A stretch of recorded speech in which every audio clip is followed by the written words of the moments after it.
Hello, hello! Kapitan English z tej strony. Witajcie.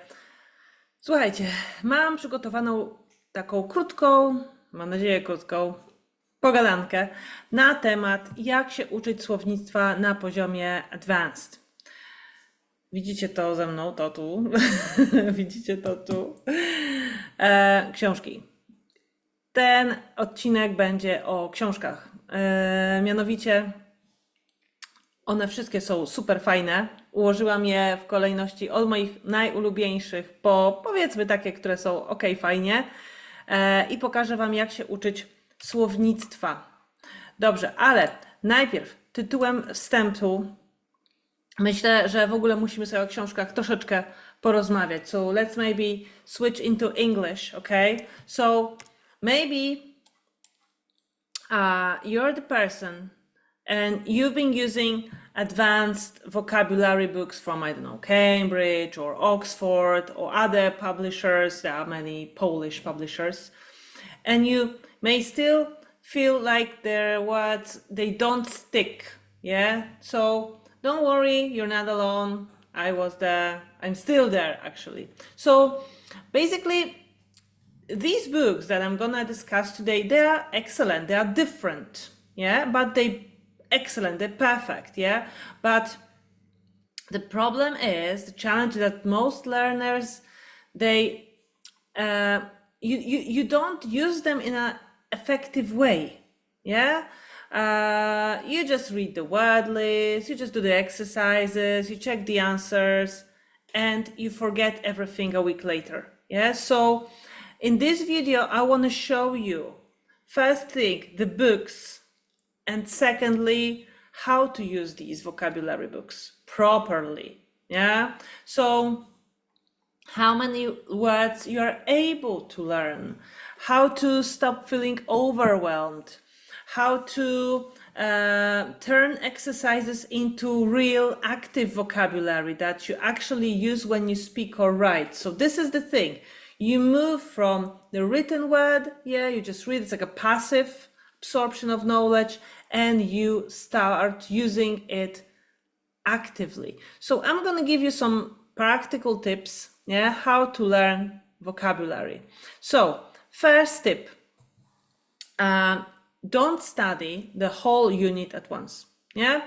So the whole unit, I think you need probably, I don't know, it depends, 1 hour, probably, maybe more, maybe 1.5. Anyway, so most people they just do up to 30 words in one sitting. They do all exercises in one go, and then they feel mental exhaustion. Please try to split one unit into 2-3 sessions. Yeah, learn up to 8 words per session. Yeah, so when you learn vocabulary, it requires depth, not speed. Yeah, so that's the first change. Always start with meaning. Avoid translation. Remember, do not translate it into Polish or whatever your native language is. Yeah, you should read the definition instead, and you should look at the sentence, the example. The sentence that you use this word, it's like an example sentence, yeah? So, I don't know, let's talk about the word to foster, yeah? It means to help something grow, let's say, or to develop, yeah? So, you start thinking in English, yeah? Okay, so avoid the definitions, we talk about it. Number 3, turn exercises into speaking tasks. We need to activate it. Yeah, it shouldn't be passive. So after an exercise, say 2-3 sentences out loud with this word, and use this word in your own personal context.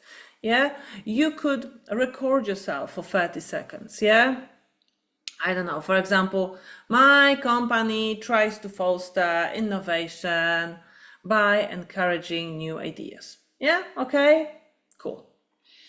Then, when you learn, there's a new word, you don't learn just one word, you learn patterns. Yeah, you see the word, you should ask yourself, what verbs goes with it? What preposition follows it?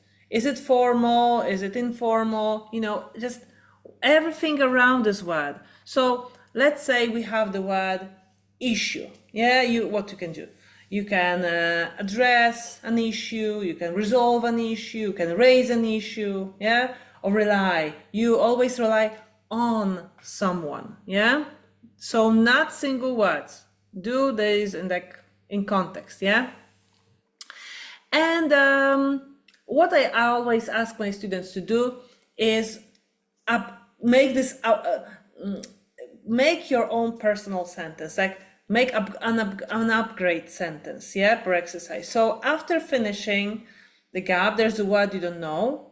You choose a sentence or a word and you rewrite it in a personal way. So there was some sentence in the book, blah, blah, blah, and you make your own sentence, okay? And the last thing, you need to somehow review. Yeah, how to review? Do not reread unit. You shouldn't check answers again and again. What you should do instead, you should maybe cover the page. Many books, they have special pieces of paper. I think I have them here. Yes, they have something like that. Yeah, you cover the page and recall three expressions. You write, I don't know, some mini paragraph using them. You can write something longer. It's great. You say a sentence, yeah? So you try still reuse the same words, yeah? Because this is how your memory works. So remember, you should understand that your memory is imperfect, yeah? You are not supposed to remember everything. If you remember 50%, whew, it's a great success, but probably 20-30% is in an average, yeah? So remember that advanced vocabulary goes slowly but solidly, yeah? So this is my advice, how to use all these books you can see there. So remember, these books are perfect. Honestly, they're so well written. So they don't fail students. Students fail to activate the vocabulary. Yeah. So once you change how you use those books, it may become the most powerful tool for advancing, yeah, your level of English. Yeah. So maybe that was just an intro how to use those books. In next video, I'm gonna discuss each book, small differences between them, and my recommendation, which one you may consider buying. Thank you very much. Have fun. Enjoy.